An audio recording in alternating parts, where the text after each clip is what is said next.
Good morning.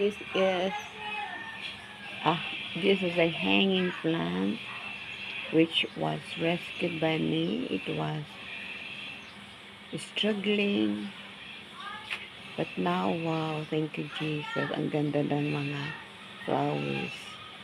Thank you for the rains yesterday. Haba na siya ngayon. I got this from a whole crack cement floor, and then I transferred it to a pot. And now it's very beautiful. See? Just like people, humans, we Christians should be very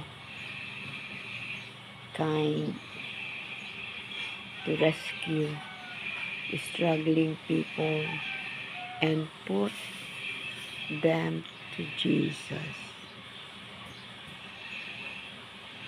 See? It's very beautiful. Thank you, Jesus, for this. Meron pa yung mga kunin ko yung mga dead plants. This one.